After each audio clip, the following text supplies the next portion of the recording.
Bonjour à tous et bienvenue dans ma nouvelle vidéo. Dans une semaine, donc au moment où vous aurez cette vidéo, je serai à 6 mois sous testostérone. Du coup, je vais vous dire un peu tout ce qui s'est passé depuis. Donc déjà, je suis allé faire ma prise de sang il y a une semaine pour voir les évolutions, tout ça. Prise de sang de contrôle qu'on fait toujours avant le rendez-vous de l'endocrinologue, donc entre deux injections. Du coup, les résultats. J'ai beaucoup de carences au niveau des hémoglobines et au niveau du fer. Voilà, j'ai des problèmes de santé avec ça. Du coup, je vais prendre de la vitamine, je vais prendre des médicaments, tout ça, vous inquiétez pas. C'est pas grave, l'endocrinologue ne s'inquiète pas, juste, voilà, c'est dû à mes problèmes de santé. Voilà, donc c'est habituel. Au niveau de la testostérone, je suis à 424,90, donc j'ai baissé. Parce qu'avant j'étais à 542,40. Au niveau de la voix, elle a baissé, l'endocrinologue l'a remarqué, sachant que ça faisait 3 mois que je ne l'avais pas vue. Elle a confirmé que la pousse des poils sur les jambes se faisait très bien. Par contre, pas grand chose sur les bras. Pareil pour la barbe, il y a un léger duvet, elle a dit. La moustache, elle dit que ça commence à bien se former. Et le ventre, il y a quelques poils, mais ça se voit pas énormément. Donc pour l'instant, elle dit que c'est vraiment les jambes qui ont fait un super boulot, mais le reste, pas grand chose. Mais ça arrivera. Pour la pomme d'Adam, elle se voit pas. Mais par contre, quand on touche, on sent vraiment la pointe. Du coup, c'est bien, mais je préférais qu'elle se voit quand même. Au niveau fatigue, tout ça, tout va bien. J'étais juste très fatiguée ces dernières semaines parce que c'était bientôt les vacances, tout ça. Donc c'est vrai que j'ai besoin beaucoup de pauses pendant la période scolaire. Voilà. Au niveau muscles, j'ai pas pris et j'ai même régressé, je pense. En tout cas au niveau des muscles des bras et même du dos. Parce que je ne peux plus pousser, je ne peux plus rien faire avec mon poignet droit. Suite à un problème, à une fracture que je me suis fait il y a 1 an. Les problèmes continuent à opérer sur mon poignet. Du coup, je ne peux plus faire de sport avec. Du coup, je peux pas faire de muscu pour les bras et beaucoup moins pour le dos. Du coup, vous verrez avec les photos que ça a régressé même, je dirais. Il paraît que je suis en train de perdre du cul. Voilà. Parce que c'est vrai que j'avais un cul assez... enfin, des fesses assez bombées, on va dire. Assez développées. Et apparemment, je suis en train de les perdre très très doucement. Mais apparemment, j'en aurai un peu moins qu'avant. Donc c'est les graisses qui se déplacent, donc c'est cool. Par contre, je prends toujours du ventre. C'est génial. Ou pas. Donc je suis à 63,75 kg. On ne sait pas si c'est des muscles, on ne sait pas si c'est de la graisse. Enfin, voilà, dans les 63,75, on ne sait pas qui est qui. L'endocrinologue me dit de rester à peu près 63-64 kg. Ce serait l'idéal. Jusqu'à 70 kg, je risque rien au niveau de ma santé. Mais faut quand même faire attention parce que c'est vrai que je prends facilement du ventre. Le poids, je prends facilement, mais pour perdre, c'est un peu plus compliqué. Pourtant, je suis pas quelqu'un qui fait attention à ce qu'il mange, mais je suis pas quelqu'un qui est attiré par tout ce qui est gras, tout ce qui est chocolat, sucre, tout ça. Je suis beaucoup plus salé.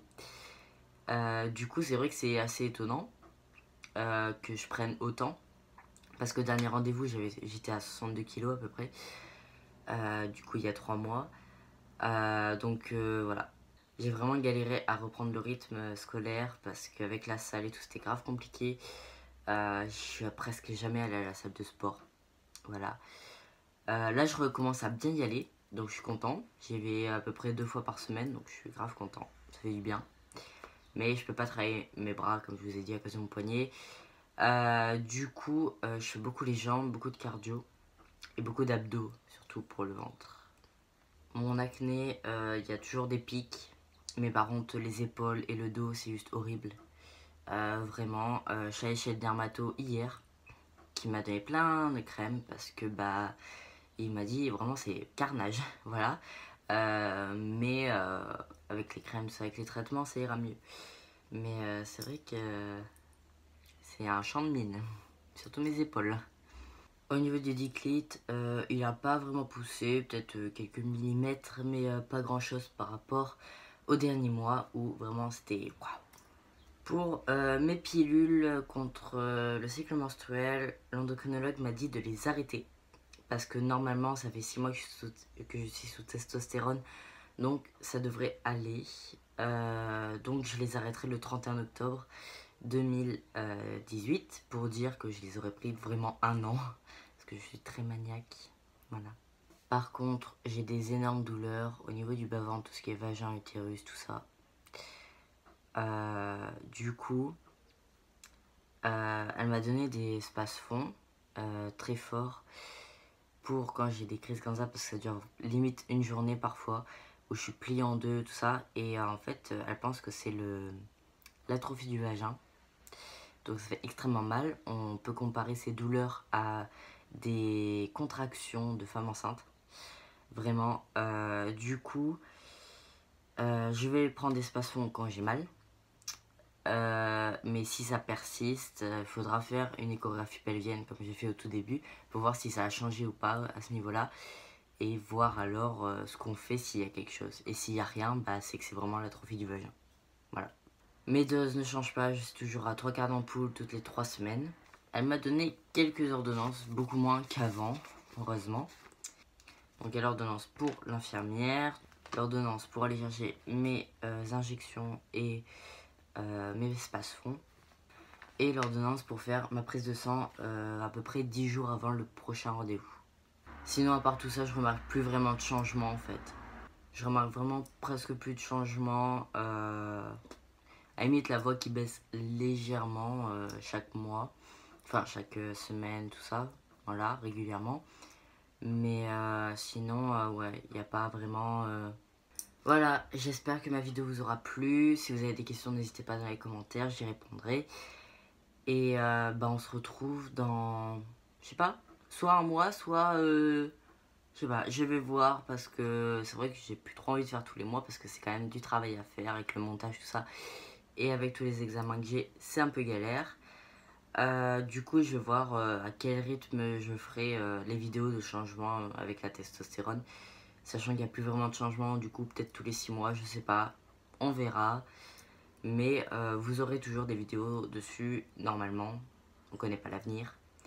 Voilà, donc j'espère que ça vous aura plu, j'espère que ça vous plaira toujours. Merci d'être de plus en plus nombreux, merci pour les commentaires, les j'aime, tout ça, ça fait trop plaisir. Merci, merci.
Salut, c'est Tao et voici ma voix 2 jours avant de prendre ma première injection de testostérone.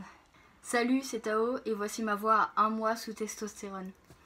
Salut, c'est Tao et voici ma voix à 2 mois sous testostérone. Salut, c'est Tao et voici ma voix à 3 mois sous testostérone. Salut, c'est Tao et voici ma voix à 4 mois et demi sous testostérone.